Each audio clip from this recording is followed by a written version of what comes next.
আজকের দুপুরের মজা মজা রান্নাবান্নার মধ্যে ছিল সরিষার তেল দিয়ে মসুরির ডালের মাখো মাখো খিচুড়ি, তার সাথে ছিল ঝাল ঝাল করে ডিম ভুনা, আরও ছিল বেগুন ভাজা, ইলিশ মাছ ভাজা, তার সাথে ছিল আলু ভর্তা একদম ঝাল ঝাল করে। আজকের দুপুরে মজার রান্নার মেনুতে আজকে তোমাদের সাথে এই ভিডিওটিতে শেয়ার করব। এটা কিন্তু আমার আজকে দুপুর বেলারই ভিডিও ছিল। আমাদের ময়মনসিংহে আজকে সকাল থেকে হঠাৎ করে ঝুম বৃষ্টি শুরু হয়ে গিয়েছিল, আর বৃষ্টি মানে তো খিচুড়ি খেতে ইচ্ছে করে। আমার হাজব্যান্ডের খিচুড়ি খেতে ইচ্ছে করছিল, সে বলেছিল খিচুড়ি রান্না করতে, সাথে ডিম ভুনা করতে। তার আবদার তো আর ফেলে দেওয়া যায় না, তাই তার কথা মতোই আজকে দুপুরে রান্নার আয়োজনটা করেছিলাম। সবার প্রথমে বসিয়ে দিলাম ডিম ভুনা। ডিম ভুনাটা আমি একদম ঝাল ঝাল করে রান্না করেছিলাম, আর একদম মাখো মাখো। এই ডিম ভুনার রেসিপিটা তোমাদের সাথে শেয়ার করলাম না, এটা তো বেসিক রেসিপি, সবাই পারে। ডিম ভুনাটা আমি একদম ঝাল ঝাল করে রান্না করেছিলাম অনেকগুলো মরিচ দিয়ে, আর ডিমটা একটু মশলাদার রান্না করেছিলাম যেন খিচুড়ির সাথে খেতে বেশি ভালো লাগে। আমার ডিম ভুনা কথা বলতে বলতে একদম রেডি হয়ে গিয়েছে।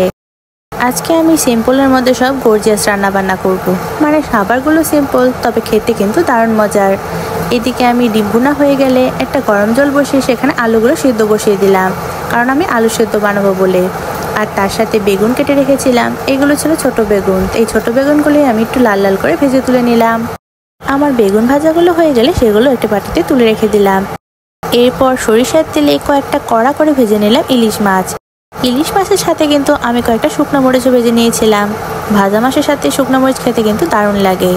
আমার রান্নাবান্না কিন্তু মোটামুটি রেডি। এইদিকে কড়াইতে আমি কাঁচা পেঁয়াজ আর কাঁচামরিচগুলো লাল লাল করে ভেজে নিয়েছিলাম। তার সাথে সেদ্ধ করা আলুগুলো দিয়ে দিলাম, সাথে শুকনো মরিচ, সরিষার তেল, লবণ সবকিছু দিয়ে ভাজা ভাজা করে আলু ভর্তা বানিয়ে নিচ্ছিলাম। অনেকে হাতে চটকি আলু ভর্তা বানিয়ে থাকে, তবে এইভাবে আলু ভর্তা খেতেও কিন্তু দারুণ মজার লাগে। খিচুড়ির সাথে খাওয়ার জন্য আমার সবগুলো আইটেম রান্না করা শেষ। এদিকে আমি তাই খিচুড়িটা রান্না বসিয়ে দিলাম। খিচুড়িটা রান্না করেছিলাম সরিষার তেলে, আর যেটা আমি রান্না করব একদম মাখো মাখো। এখানে আমি আতপ চাল নিয়ে নিয়েছিলাম, তার সাথে নিয়েছিলাম মুসুরির ডাল। মুসুরির ডাল ছাড়া এখানে আমি অন্য কোনো ডাল ইউজ করিনি।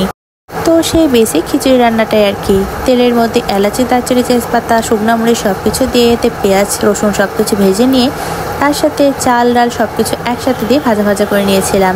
এতে আদা বাটা, জিরা বাটা, হলুদ মরিচের গুঁড়ো, লবণ সবকিছু দিয়ে পরিমাণ মতো জল দিয়ে সবকিছু মিশিয়ে নিয়েছিলাম। সাথে আস্ত কয়েকটা কাঁচামরিচ ইউজ করেছিলাম। শুরুতেই তো বলেছিলাম আমি মাখো মাখো খিচুড়ি রান্না করব, তাই এখানে জলের পরিমাণটা একটু বেশি ইউজ করেছিলাম। আর সত্যি বলতে জল, চাল, ডাল সবকিছু মিশিয়ে খিচুড়িটা অনেক বেশি মাখো মাখো হয়েছিল। একদম গরম গরম ধোরটা মাখো মাখো খিচুড়ি একদম রেডি।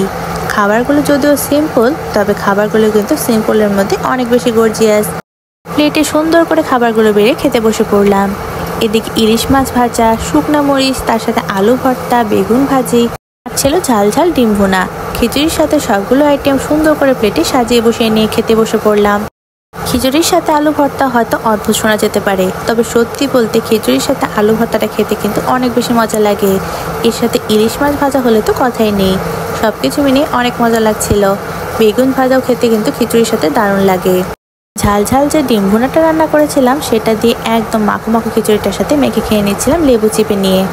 এর সাথে টমেটো সালাদও বানিয়ে নিয়েছিলাম। সবগুলো দিয়ে খেতে কিন্তু দারুণ মজা লাগছিল। এমন বৃষ্টির ওয়েদার না থাকলেও বাইরে যদিও রোদ উঠে পড়েছিল, তবে খেতে কিন্তু অনেক মজা হয়েছিল। মাঝে মাঝে সিম্পলের মধ্যে এই খাবারগুলো খেতে কিন্তু ভালোই লাগে। তোমাদের কাছে কেমন লাগে অবশ্যই কিন্তু কমেন্ট করে জানাতে পারো। আর আমার আজকের ভিডিও যদি ভালো লেগে থাকে অবশ্যই একটি লাইক করে দিবা সবাই। খেতে খেতে আমার আজকের ভিডিওটি এখানেই শেষ করছি। Thanks for watching, by.